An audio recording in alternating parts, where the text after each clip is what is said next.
Hello everyone, welcome to home scientist. तो जैसे अपन अपनी सीरीज चली थी जिसके अंदर अपन ह्यूमन डेवलपमेंट थ्योरीज को स्टडी कर रहे थे, उसका पार्ट 3 मैंने आप लोगों के लिए सुबह दिया था और उसका पार्ट 4 जो है वो मैं अब आप लोगों के लिए दे रही हूँ। इसके अंदर हम लोग जो है वो रीड कर रहे थे एरिक एरिक्सन की जो साइकोसोशल थ्योरी है उसके बारे में रीड कर रहे थे, जिसके जो तीन जो स्टेजेस हैं डेवलपमेंट की वो हम लोग कंप्लीट कर चुके हैं। तो अब हम लोग स्टार्ट करते हैं हमारी 4th स्टेज से। ठीक है, एक बार मैं आपको पूरी 8 स्टेजेस कंप्लीट करवा देती हूँ, उसके बाद में हम लोग पूरी की पूरी 8 स्टेजेस का एक साथ रिवीजन करेंगे। ठीक है, ओके। हम लोग स्टार्ट करते हैं हमारी 4th स्टेज है जो कि है हमारी इंडस्ट्री वर्सेस इंफीरियोरिटी। ये वाली जो स्टेज है ना, ये कब आती है? जब आपका मिडिल चाइल्डहुड चल रहा होता है या फिर आपका 6 to 13 ईयर का एज रहता है। ठीक है, यानी एडोलेसेंस से थोड़ा सा पहले वाली जो एज रहती है उसके अंदर। इसमें क्या होता है ना, हम लोग स्कूल में जाना स्टार्ट कर देते हैं, हम लोग हमारे टीम वर्क, हमारे पीयर्स के साथ रहना स्टार्ट कर देते हैं, अलग अलग टीम के अंदर अलग अलग ग्रुप्स में रहना स्टार्ट कर देते हैं। ठीक है, इंडस्ट्री का मतलब होता है कि हम लोग वेरियस स्किल्स उस टाइम पे सीख रहे होते हैं। ठीक है, और अगर हमने कुछ अच्छा काम किया है या कोई नया स्किल डेवलप किया है और उसकी अगर हम लोग प्रैक्टिस कर रहे हैं, ठीक है, और अगर उस प्रैक्टिस के दौरान में अगर हमने कोई अकम्प्लिशमेंट करी है या फिर हमने कोई नया एबिलिटी डेवलप करी है, ठीक है, तो फिर उस टाइम पे हमारे टीचर्स ने या फिर हमारे पेरेंट्स ने हमें उस चीज के लिए बहुत एनकरेज किया है। ठीक है, तो हमें क्या होगा ना, एक फीलिंग ऑफ कॉम्पिटेंस आएगी, यानी कि हमें बहुत अपने ऊपर थोड़ा अच्छा फील होगा, अपने ऊपर थोड़ा कॉन्फिडेंस डेवलप होगा कि ओके, मैंने ये नई चीज सीखी है और मैं इसको फर्दर कंटिन्यू कर सकता हूँ। ठीक है, लेकिन उसी जगह पे अगर एक बच्चे ने कोई नया अपने अंदर एबिलिटी लेके आई है, उस चीज को अपने अंदर इनहेरिट किया है, उस चीज को सीखा है, ठीक है, तो लेकिन उसको क्या है ना, किसी ने भी उसको एनकरेज नहीं किया, यानी उसको है ना नेगेटिव ही नेगेटिव बोला गया या फिर बहुत लिटिल उसको एनकरेज किया। जैसे मानो उसने कुछ बहुत अच्छा काम किया लेकिन उसको बस इतना सा बोला कि हाँ ठीक है, अच्छी बात है, तुमने ये कर लिया, और एक तरफ उसको बोला जाए कि वेरी गुड, आपने नई चीज सीखी है ना, ऐसे ही सीखते रहो और ऐसे ही आगे डेवलप करते रहो। तो इस तरीके से एक तो क्या, बहुत अच्छे तरीके से आपने उसको बहुत ही पॉजिटिव एटीट्यूड के अंदर उसकी जो भी अकम्प्लिशमेंट उसने करी है, जो भी एबिलिटी उसने डेवलप करी, उस चीज के लिए एनकरेज किया है। ठीक है, लेकिन दूसरी तरफ आपने उसको बहुत थोड़ा सा एनकरेज कराया है, तो उसको क्या डाउट रहेगा कि है ना, ये लोग बस ऐसे ही फॉर्मेलिटी के लिए मुझे बोल रहे हैं या फिर है ना मैंने जो भी काम किया है उसको सही से नहीं करा। तो उसको क्या रहेगा ना, हमेशा डाउट रहेगा, यानी एक इंफीरियोरिटी का कॉम्प्लेक्स रहेगा उस बच्चे को अपने अंदर हमेशा, कि है ना हो सकता है मैंने जो किया हो वो सही नहीं किया हो या फिर किसी दूसरे ने जो काम किया है वो मेरे से अच्छा किया है। तो उसको क्या है ना, उस ग्रुप के अंदर हमेशा अपने आप को इंफीरियर यानी अपने आप को नीचा फील करने की एक अलग सी ट्रेट उसमें डेवलप हो जाएगी कि मैं जो भी काम करता हूँ वो मैं इतने अच्छे से नहीं कर पाता हूँ, इसलिए मैं दूसरे लोगों से कम हूँ। तो उसको हमेशा अपने अंदर एक कमी फील होती रहेगी। ठीक है, तो इन दोनों ट्रेड्स को हम लोग बोलते हैं इंडस्ट्री वर्सेस इंफीरियोरिटी। यानी या तो इंडस्ट्री का मतलब उसने नया स्किल सीखा, उसको बहुत अच्छे से अगर आपने एनकरेज किया है तो वो उस नए स्किल को हमेशा लाइफ के अंदर उसको लेके चलेगा, और अगर उस वक्त उसको प्रॉपर तरीके से एनकरेज नहीं किया गया तो उसके अंदर एक इंफीरियोरिटी कॉम्प्लेक्स डेवलप हो जाएगा। जो आजकल जो बच्चे हैं जो कि ऐसा माल फंक्शन रहते हैं, यानी जिनको माल ट्रीटेड रहते हैं, जो कि अच्छे तरीके से जिनको ट्रीट नहीं किया जाता, उनमें ये इंफीरियोरिटी की प्रॉब्लम बहुत ज्यादा होती है। या फिर उन बच्चों के अंदर जिनकी फैमिली के अंदर कोई ना कोई ऐसा प्रॉब्लम चलता रहता है, उनके पेरेंट्स में कोई इशू है या फिर उनकी और दूसरे रिलेटिव्स हैं उनके साथ में कोई ना कोई इशू रहता है, तो उन बच्चों को है वो हमेशा डांट पड़ती रहती है और उनको हमेशा नीचा फील कराया जाता है। तो उन बच्चों के अंदर ऐसा भी हो सकता है कि इंफीरियोरिटी कॉम्प्लेक्स तब भी आ सकता है जब हम जैसे मान लो एक घर के अंदर 2-3 सिबलिंग्स हैं, ठीक है, तो एक जो है बड़ा वाला सिबलिंग जो है उसने कुछ बहुत अच्छा काम कर लिया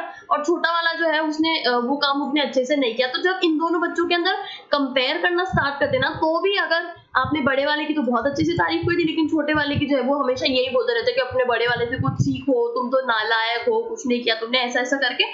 तो उस जो छोटा वाला बच्चा उसके अंदर एक इंफीरियोरिटी कॉम्प्लेक्स डेवलप हो जाएगा। इसलिए बोलते हैं कि कभी भी कंपैरिजन नहीं करना चाहिए बच्चों के अंदर। हर बच्चा जो है वो अपने अपने पेस पे लर्न करता है, अपने हिसाब से चीजों को लर्न करना स्टार्ट करता है। ठीक है, तो ये था हमारा 4th स्टेज जो कि मिडिल स्कूल के अंदर आता है, जिसमें इंडस्ट्री वर्सेस इंफीरियोरिटी रहता है। ठीक है, अब हम लोग देखते हैं फिफ्थ स्टेज, जो कि हमारी आइडेंटिटी वर्सेस रोल कंफ्यूजन। सी ये वाली जो स्टेज होती है ना, ये हमारी एडोलेसेंट की एज होती है और ये बहुत इंपॉर्टेंट स्टेज है, ठीक है। कैसे और क्यों?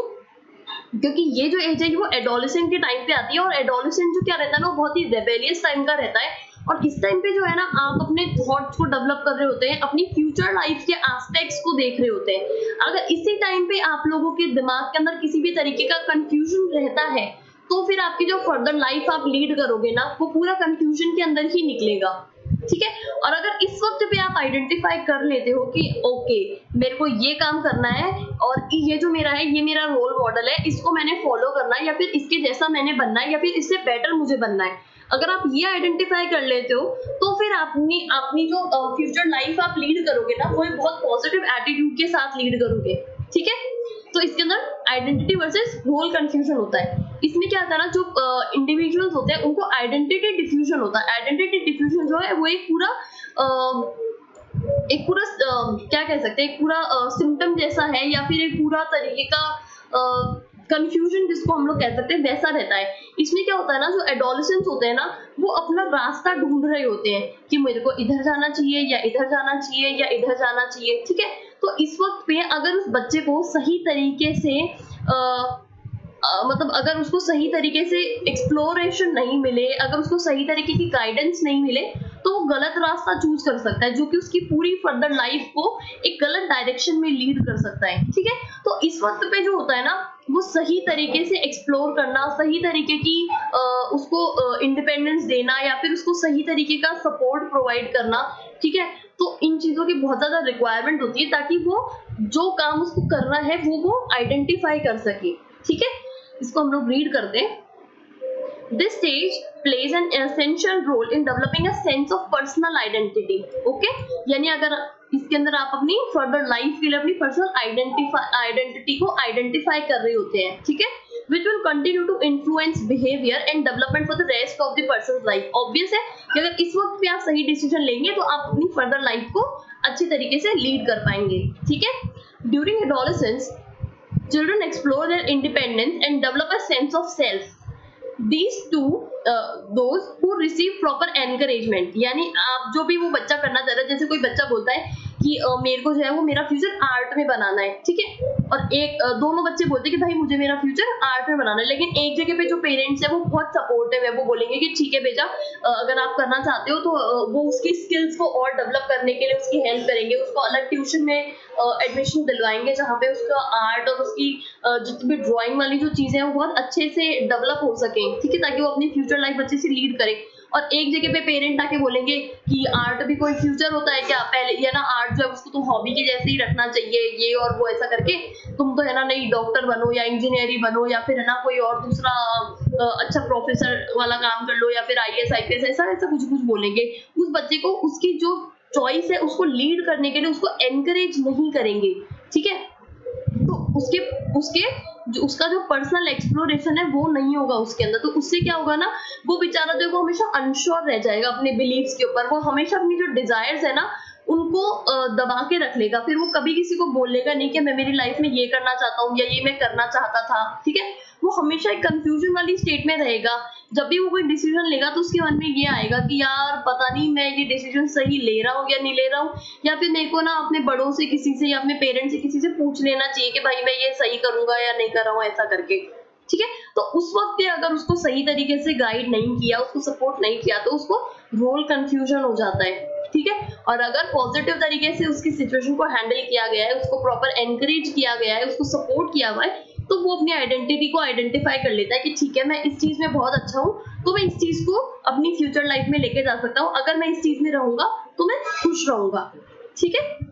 आई होप आपको समझ आ गई होगी फिफ्थ स्टेज, जिसमें आइडेंटिटी वर्सेस रोल कंफ्यूजन होता है। अब हम लोग देखते हैं सिक्स्थ स्टेज। सिक्स्थ स्टेज जो है उसको बोलते हैं इंटीमेसी वर्सेस आइसोलेशन। इसमें क्या होता है ना, ये जो पीरियड है वो आता है हमारा अडल्टहुड वाला, यानी 21 से 39 इयर्स या फिर 40 इयर्स तक की एज में। ये वो वाली एज होती है जिस टाइम पे हम लोग हमारी जॉब के अंदर आ चुके होते हैं और हमारे लिए हम लोग लाइफ पार्टनर चूज कर रहे होते हैं, ठीक है। तो इसमें क्या है ना सबसे इम्पोर्टेंट बात ये होती है कि जब तक आप अपने आप को नहीं पहचानते, जब तक आप अपनी पर्सनालिटी से सेटिस्फाई नहीं होते हैं, तब तक आप किसी भी इंटीमेट रिलेशनशिप में नहीं जा सकते, या फिर अगर आप चले भी जाते हैं तो आप उस रिलेशनशिप में सेटिस्फाइड नहीं रहोगे, ना आप खुद हैप्पी रहोगे उस रिलेशनशिप में, ना ही जो सामने वाला पर्सन आपके साथ रह रहा है, जो आपका पार्टनर है, वो भी कभी हैप्पी नहीं रहेगा। ठीक है, तो ये जो पूरी स्टेज है, इसके अंदर जो एरिक्सन है उन्होंने यही बोला है कि जब तक आपके खुद के लिए अपने लिए स्ट्रॉन्ग सेंस नहीं होगा अपनी पर्सनालिटी के लिए, यानी जब तक आप अपनी खुद की पर्सनालिटी को प्रॉपर तरीके से आइडेंटिफाई नहीं कर पाएंगे, तब तक आप एक प्रॉपर इंटीमेट रिलेशनशिप के अंदर यानी किसी और के साथ अपनी लाइफ शेयर करने के लिए रेडी नहीं होते हैं आप। ठीक है, और अगर आपने अपनी अच्छे से अपनी सारी चीजों को आइडेंटिफाई कर लिया है, आप एक बहुत सेटिस्फैक्टरी जॉब के अंदर हैं, एक बहुत अच्छी लाइफ को लीड कर रहे हैं, तो आपकी जो रिलेशनशिप्स होगी ना, वो बहुत अच्छी कमिटमेंट वाली रिलेशनशिप्स होंगी। आप खुद खुश रहेंगे, अपने पार्टनर को खुश रखेंगे। ठीक है, और अगर आपको खुद के लिए ही पुअर सेंस ऑफ सेल्फ है, यानी आप खुद के ऊपर ही डाउट करते रहते कि ये जो कर रहा हूँ मैं वो सही कर रहा हूँ या नहीं कर रहा हूँ, तो आप क्या है एक आइसोलेशन में जीना स्टार्ट कर देंगे। यानी उस वक्त पे क्या होगा ना, आप लोनलीनेस में रहेंगे, आप डिप्रेशन में रहेंगे, आपकी जो रिलेशनशिप में कमिटमेंट्स होंगी ना वो बहुत लेस होंगी। आप हमेशा यही सोचते रहेंगे कि यार मैं सही कर रहा हूँ या नहीं कर रहा हूँ, मैं इस इंसान के साथ में रह रहा हूँ, ये मेरे लिए सही है या नहीं है, या फिर मैं इसके लिए सही हूँ या नहीं हूँ। हमेशा इस चीज को ही लीड करते रहेंगे और कभी भी खुश नहीं रहेंगे। ठीक है, तो ये वाली एज के अंदर जब तक आप खुद को नहीं पहचान देंगे, तब तक आप किसी और के साथ में रिलेशनशिप में अच्छे तरीके से नहीं रह पाएंगे। तो एक अच्छी स्ट्रॉन्ग इंटीमेट क्लोज रिलेशनशिप के लिए आपको खुद का सेल्फ को आइडेंटिफाई करना, अपनी चॉइसेस को आइडेंटिफाई करना, अपनी सेल्फ के लिए सेटिस्फैक्शन लेके आना, ठीक है, वो चीजें बहुत ज्यादा जरूरी है। ठीक है, आई होप आपको समझ आ गया होगा। ओके, अब हम लोग नेक्स्ट स्टेज देखते हैं, जो कि हमारी 7th स्टेज, ठीक है, जिसमें आती है हमारी जनरेटिविटी या फिर स्टैग्नेशन। ओके, अब मैं पहले आपको जनरेटिविटी और स्टैग्नेशन का मतलब एक्सप्लेन करती हूँ। सी, जनरेटिविटी का मतलब होता है कि हमेशा आप अपनी लाइफ को फर्दर लीड करते रहे, यानी हमेशा आप एक मूवमेंट में रहे, लाइक अ रिवर। ओके, जैसे रिवर जो है वो कभी भी रुकती नहीं है, हमेशा चलती रहती है और कुछ नया कर रही है, कहीं नए रास्तों से निकल रही है, तो उसको हम लोग कहते हैं जनरेटिविटी, यानी कुछ ना कुछ जनरेट कर रही है। ठीक है, और जो स्टैग्नेशन होता है, स्टैग्नेशन का मतलब होता है कि एक जगह पे ठहर जाना, एक जगह पे रुक जाना। जैसे पॉन्ड का वाटर होता है, अब वो पॉन्ड जो है वो जहाँ पे बना हुआ है बस वो उसी जगह पे रुका हुआ है। ठीक है, वो उससे मूव नहीं कर रहा है, तो इसको हम लोग कहते हैं स्टैग्नेशन। तो जो लाइफ होती है ना, उसमें भी ये दो आपकी पर्सनैलिटी पे डिपेंड करने वाले ट्रेट्स होते हैं कि या तो आप अपनी लाइफ को बहुत ही अच्छे तरीके से लीड कर रहे होते हैं, जिसमें आप नई चीजों को जनरेट कर रहे होते हैं, आपके जितने भी स्किल्स हैं आप उन सबको, जो भी आपने अपनी पास्ट लाइफ से सीखा होता है, उन सारी चीजों को अपनी फर्दर लाइफ में यूज कर रहे होते हैं। ठीक है, और स्टैग्नेशन के अंदर होता है ये नेगेटिव, एक जब आपका पर्सनालिटी नेगेटिव साइड की होती है ना, तब आपकी लाइफ में स्टैग्नेशन आता है। यानी जब आप स्टार्टिंग से ही अपने ऊपर जो है वो सेल्फ डाउट लेके बड़े हुए हैं, आपने जो जॉब करी उसमें आप सेटिस्फाइड नहीं थे, आपके जो पार्टनर्स हैं आप उनके साथ में कभी खुश नहीं रहे, जो आपने पास में सीखा है वो भी आपके सारे बुरे एक्सपीरियंसेस ही हैं, तो आप क्या करोगे कि ठीक है अब तो मेरी जॉब भी खत्म होने वाली है, अब तो जिंदगी बस चल रही है, तो जैसी चल रही है उसको वैसे ही चलने दो। आप अपनी लाइफ में कुछ भी मेहनत नहीं कर पाओगे, आप अपनी लाइफ को उतना प्रोडक्टिव नहीं कर पाओगे जितना आप जनरेटिविटी के अंदर अपना लाइफ को प्रोडक्टिव कर सकते हो। ठीक है, इसको मैं एक बार रीड कर देती हूँ ताकि आप लोग को थोड़ा और क्लियर हो जाएगा concept. See, one form of generativity is having children and watching them grow. Obvious बात है, जनरेट यानी अपनी लाइफ के अंदर कुछ ना कुछ प्रोड्यूस करना या फिर अपनी लाइफ को एक कॉन्टिन्यूएशन के अंदर चलाए रखना। तो जब आप अपनी लाइफ को कंटिन्यू करते रहते हो तो ऑब्वियस है उसमें आपके बच्चे भी आएंगे और उस कॉन्टिन्यूएशन में आप अपने बच्चों को बड़ा होते हुए भी देखोगे। ठीक है, तो इसमें क्या होगा, आपने अपनी पास्ट लाइफ से जितने भी अपने स्किल्स सीखे हैं ना, वो आप अपने उन बच्चों के अंदर इनकलकेट करने की कोशिश करोगे, या फिर जो एक्सपीरियंसेस आपने अपनी लाइफ में बुरे फील करें या एक्सपीरियंस करें, आप ट्राई करोगे कि वो सारे जो एक्सपीरियंसेस है वो आपके बच्चे फील ना करें। ठीक है, तो आप ये सारी चीजें अपनी जनरेटिविटी के अंदर डाल सकते हैं। ठीक है, और स्टैग्नेशन के अंदर क्या होगा, अब अगर एक पर्सन है, ठीक है, उसको खुद के लिए ही सेंस ऑफ क्रिएटिविटी नहीं है, वो हमेशा उसने अपनी पास्ट लाइफ में कोई भी क्रिएटिव स्किल्स नहीं सीखा, कोई हॉबी डेवलप नहीं करी, बस है ना एक कोलू के बैल के जैसे बस काम ही करता रह गया कि भाई पढ़ लिया, पढ़ने के बाद में जॉब भी कर ली, उसके बाद में घर वालों ने बोला कि लो बेटा शादी भी कर लो, तो शादी भी कर ली, फिर एक फॉर्मेलिटी के लिए बच्चे भी पैदा कर लिए, फिर उन बच्चों को बड़ा भी कर दिया। तो क्या है, उसकी जिंदगी जो है ना वो बहुत ही बोरिंग सी मतलब ऐसा मोनोटोनिक सी उसकी लाइफ हो गई है, मतलब स्टेगनेंट है कि बस एक चल रही है फॉर्मेलिटी के लिए। ठीक है, तो जब ऐसी वाली फील आएगी जिसके अंदर आपने अपनी लाइफ में कुछ भी क्रिएटिव नहीं किया, कुछ भी एक्सपीरियंस नहीं किया आपने नया, तो आपकी लाइफ जो वो स्टेगनेंट हो जाएगी, यानी अटक जाएगी एक जगह पे। ठीक है, आप कोई भी नया स्किल्स उस टाइम पे सीखोगे नहीं। ओके, आई होप आपको जनरेटिविटी और स्टेगनेशन समझ आ गया होगा। ओके, हम लोग नेक्स्ट पे चलते हैं। सो फाइनली आ गए हम हमारी लास्ट स्टेज पे, जो कि हमारी ईगो इंटीग्रिटी वर्सेस डिस्पेयर। अब देखो, इसको हम लोग रीड करते हैं, फिर मैं एक बहुत अच्छे एग्जांपल से आपको ये जो पूरी 8 स्टेजेस है ना, इनको बहुत इजी और बहुत सिंपल एग्जांपल से पूरा एक्सप्लेन करूंगी आपको। ऐसा 1 सेकंड में आप लोगों ने समझ आ जाना है। ठीक है, पहले हम लोग ईगो इंटीग्रिटी वर्सेस डिस्पेयर हमारी 8 स्टेज को कंप्लीट करते हैं। सी, ये जो होती है, ये हमारी फाइनल स्टेज होती है। ये कब आती है? जब हम लोग 65 या फिर अबव हो जाते हैं, यानी एक एल्डरली वाली एज में चले जाते हैं हम लोग। ठीक है, इसमें क्या होता है ना, the people with ego integrity have a sense of order and meaning of the life and feel of satisfaction and what they have achieved in their life.